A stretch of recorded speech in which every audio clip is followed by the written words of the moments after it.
But do you file this away in the long list of times where Draymond Green has let the team down by making himself unavailable? Yes, absolutely. Because I put this in the file of this is game 2 in the NBA playoffs. You're down 1-0, and you are in a tight ball game. Draymond Green finished in 4th place on Defensive Player of the Year award voting. He is your best defender. He is a self-proclaimed greatest defender in the history of the game, and he's going to take himself out for the final 7+ minutes because he's mad that his foot got grabbed. And if your leg is getting grabbed to the point of, like Debo Samuel, remember when Debo was on the ground and he got his leg twisted and he jumped up and he got hopping mad and benches basically cleared and all that? If Draymond Green was getting his leg twisted like that, then it's a different story. But he got his leg grabbed by Sabonis, and he chose to pay him back with the quickness in his own way, knowing full well that it's going to be reviewed. And once it's reviewed, it's pretty incontrovertible. It's pretty clear-cut to me that he's going to be ejected for that. And having your best defensive player ejected in a game where you know the Kings are coming. The Kings have been so clutch in the 4th quarter, and now you don't have your best defensive player. Yeah, JD, I do think he let his team down. Yeah, and then they wind up not getting a stop basically at all down the stretch in a game where I think they had been pretty good defensively overall. And it comes back to the big theme for me in this series, which is the fact that when the Warriors have defended, their offense hasn't come along for the ride. And when they haven't defended, it's been, they've been in a better flow, and then they haven't been able to defend in those moments when they've been able to take control of the series. And I mean, the Warriors held the Kings under their average last night, but the Warriors' offense, I just think top to bottom, if you're just saying, what's been, and we can get into the individuals, and I'm sure we will here in the next 2.5 hours, but the Warriors' offense to me in the first 2 games, if you're saying, Jay, is it offense or defense? Sure, both. But to me, it's been more offense. The offense, you have to make Sacramento pay for being as bad defensively as they've been in the regular season. That's how you beat them, by outscoring them, because they're so potent that even when you slow them down, if the game's close, they have their way with you down the stretch. And so you have to get the game in position before the final 6 minutes to not have to sweat it out in a back-and-forth affair. And the way to do that is to go on a big run earlier, but the Warriors have just hamstrung themselves with turnovers and bad shots in these first 2 games, which have let the Kings just live comfortably in this tight game scenario in both of these down the stretch. Kings 8 of 21 in the first quarter, 1 of 13 from 3-point range, and they had 9 turnovers. If I just gave you those numbers, the Kings scored 17 points in the opening 12 minutes. The Warriors should have been up by at least a dozen, if not 15, but they had 9 turnovers of their own, 9 of 19 from the floor.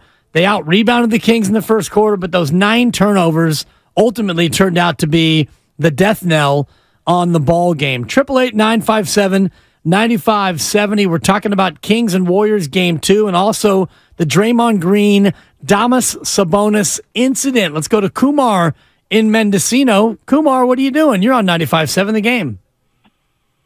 Hey there. So I got to admit, when I first saw that in real time, I thought it was nuts, and I was really upset with Draymond. But when they showed the replay, I mean, I've been out there before. I've had similar situations happen to me. And when you've got momentum and someone pulls on your foot, there's no way. Dibs, you said earlier, I got to call you on this. You said earlier that he should have tried to soft step it or something. You got momentum going. There was nowhere he could put that foot but straight down, or he would risk injuring himself.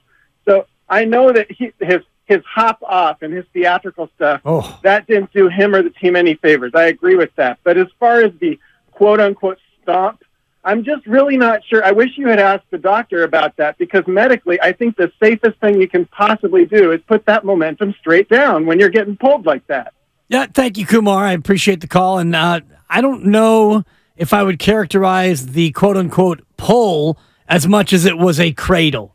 Domas Sabonis was not pulling on his leg, he was holding on to his leg. And I do think there's a difference in terms of balance. And I know that, and I've been in these incidents in sports before where you have to step on or over a player in order to get back into a play. And there's a certain amount of featheriness, if I can just coin a phrase here, JD, that you use when you're going to step on a person.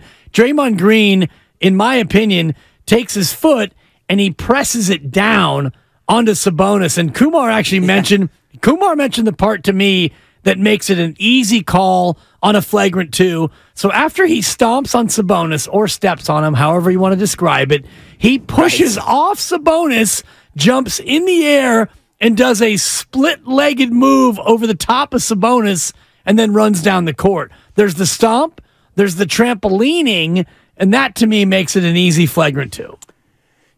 There's no doubt it's a flagrant 2. Again, to me, the only discussion we're having, and I guess it's not much of a discussion because of the reports that already have indicated he's not going to be suspended. That to me is the debate at this point. It was absolutely, unequivocally a flagrant 2 automatic ejection. Like, I don't think you can really argue about that. The other part, I wondered, with your officiating expertise and also expertise in minutia, and this was something that I had thought in the moment, Dibs, should that have been, and I saw Damian Lillard later on was, I guess, the only person that thought this, but should it have been a take foul on Sabonis?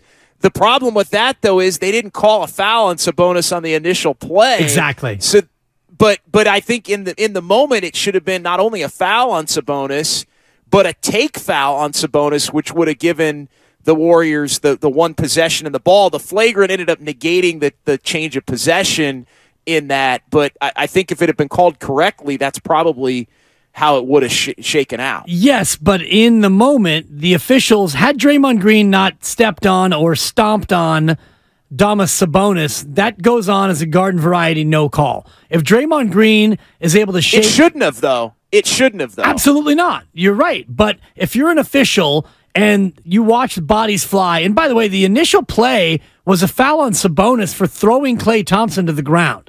So that, to me, is the biggest egregious miss in all of this, because on the rebound, if you watch the replay... He ragdolled him. He completely ragdolled him. So that's where the foul should have been called. So he throws down Klay, and then Sabonis crashes into Draymond's legs and wraps up Draymond's leg.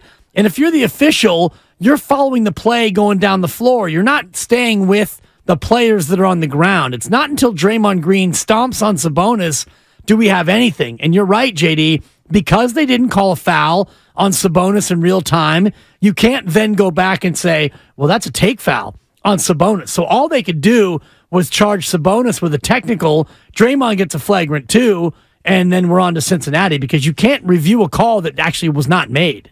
And I guess it was... Thank you.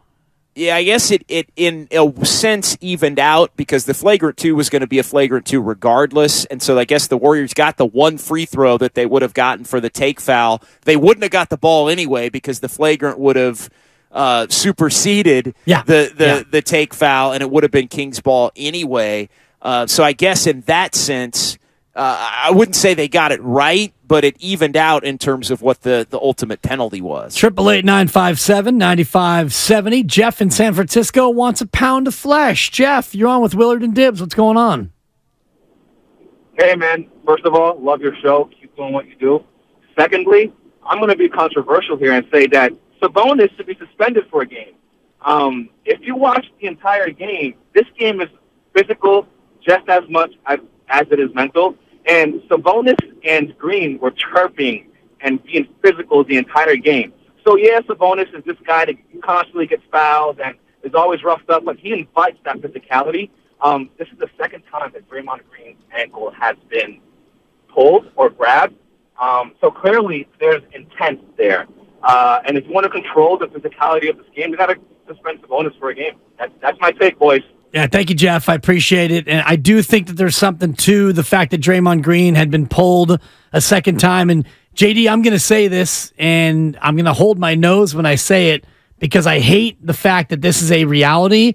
But if Draymond Green were more of a flopper, then things probably would go differently. But Draymond Green doesn't flop. If Draymond Green was Sabonis and he had his leg held, Sabonis would have thrown himself on the ground like he stepped into a foxhole and broke his ankle. Draymond Green doesn't do that. Draymond Green takes matters into his own hand, which is why he got burned.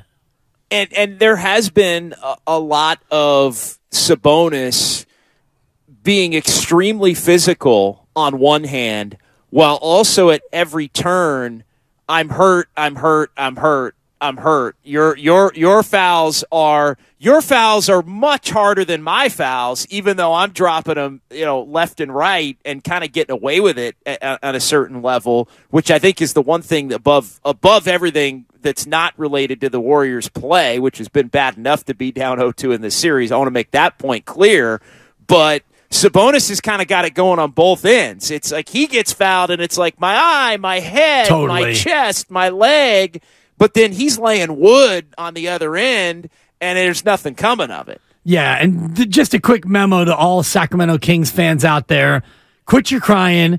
Stop begging for Draymond to be suspended. Go out there and beat the Warriors at their level best. You're a good team. You're the better team so far through 2 games. You're better than that, Carmichael Dave. You're better than that, KC, and your sidekick, and all the rest of you Sacramento Kings fans crying and begging for the league to step in. Go out there and beat the Warriors on the court like you have so far. I'll echo that completely, because just from talking to people last night after I got done with a post-game show and everybody's wrapping up their work, and I've got a lot of SAC media friends that I've known for a long time. Sure. And there wasn't one of them that didn't think, automatic suspension, completely 100% intentional. How come the cops weren't brought onto the floor and Draymond was let out in handcuffs after what he did? Yeah. And also inciting the crowd as well. Like you can't, I know there was a great image of, and I'm sure you've seen it in various different places, but there was a great image from in front of basically the section that I was seated in, where Draymond's up on the scoreboard and he's giving him the hey, what's up, big old smile on his face as the crowd is booing, and there are 20 fans that are all giving him the finger. Yeah. They're giving him the double bird as Draymond's just like smiling like it's the happiest day of his life, but awaiting his fate in purgatory as to whether he was going to be ejected or not. Right.